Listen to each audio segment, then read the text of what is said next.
मंदिर है, लाखों मंदिर है, शंकराचार्य सब कुछ है, प्रवचन देने वाले भी बहुत हैं। हम 5 साल में 30 सेकंड के लिए सनातनी नहीं होते। बटन दबाते हो, मैं ब्राह्मण हूं, मैं ठाकुर हूं, ये मेरी पार्टी है, वो मेरी पार्टी है। आप कौन सी सनातन सभ्यता की बात कर रहे हैं? कौन से हिंदुत्व की बात कर रहे हैं? इसीलिए ये बौने जो 2 कुंछल्य मैंने बताया, सत्ता से बाहर होते ही इन्हें मराठी याद आ जाता है। लानत है ऐसे लोग आपके राज, जो राज करें कम से कम उनका भी, अगर शत्रु भी आपका हो तो शत्रु का भी कोई कद होना चाहिए, तब बात बनती है। हम किनसे हार? क्योंकि हमको सिर्फ सुनी सुनाई बातों सुनने का शौक है। ये फलाने कहा था, ये भिकमाके ने कहा था, हम कुछ पता नहीं। इसलिए 5-5 करोड़ रुपए लेकर के राम की कथा कहने वाले राम के पूरे चरित्र को नहीं बता रहे हैं। अपने स्वार्थों के लिए राम के चरित्र कथा में उतने ही बता रहे हैं जिससे मां बैठे बस ऐसे सुनते रहे और बच्चों में वो पुरुषार्थ पैदा ना हो, उसका जिक्र ही मत करो, क्योंकि पुरुषार्थ पैदा हो गया तो कथा सुनने कल से आएगा नहीं।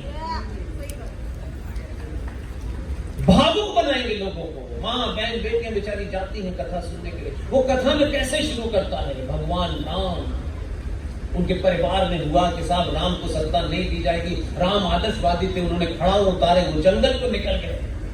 वो कथावाचक यहां तक कहेगा बस, लेकिन उससे आगे नहीं बताएगा। जहां से आपके अंदर अपने होने का एहसास हो, अपनी सिविलाइजेशन के होने का एहसास हो, अपने पूर्वजों का एहसास हो, उस एपिसोड को नहीं बताने वाला।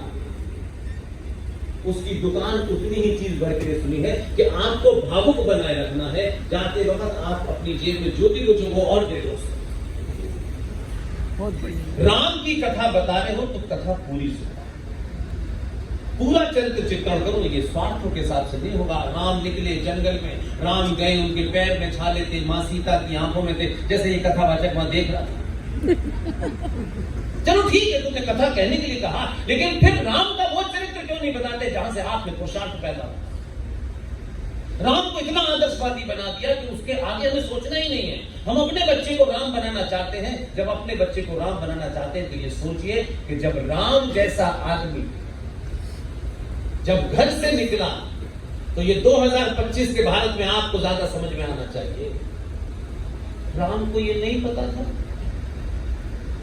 क्या राम को ये समझ नहीं आया कि मैं कहां जा रहा हूं और जहां जा रहा हूं वहां नॉर्मल व्यवस्था नहीं है। जंगल में पागल कुत्ते मिलेंगे, जिहादी मिलेंगे, सांप बिच्छू मिलेंगे, वो मंत्र पढ़ने से नहीं जाते। तो राम जैसा आदर्श आदमी जब अपने घर से निकला तो धनुष बाण लेके निकला, और उस राम ने उस समुद्र से विनती की 1 हफ्ते तक के हे देवता मुझे रास्ता दे, मेरी पत्नी को कोई उठा के ले गया है, उसने रास्ता नहीं दिया।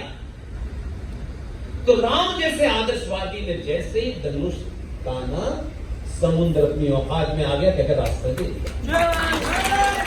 यही वो एपिसोड है जिस एपिसोड से आपको ये ध्यान में रखना चाहिए। हम आदर्शवादी हैं, बहुत अच्छे हैं, हमारे संस्कार अच्छे हैं, लेकिन पागल कुत्ते के सर में गोली मारोगे तभी उसको अकल आएगी। मंत्रों से उसका पागलपन नहीं जाने वाला। कथा करने से पागलपन जाना होता तो फिर सेना की जरूरत नहीं थी। हम कृष्ण को हमने क्या बनाया?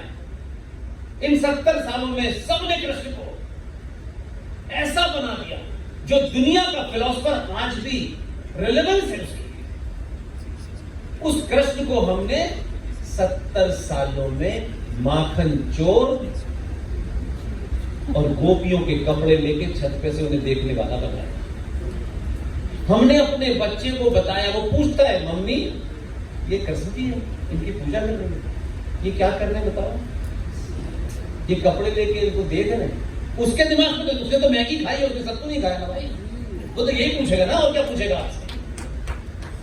लेकिन कृष्ण जैसे फिलोसफर को, जिसने युद्ध के समय एक कायर अर्जुन को पूरी शक्ति के साथ, तर्कों के साथ समझाया कि ये धर्म और अधर्म की लड़ाई है, अगर तेरे अधर्म के साथ भी खड़े हैं तब भी तेरा धर्म ये कहता है बाण उठा और उनका नाश कर।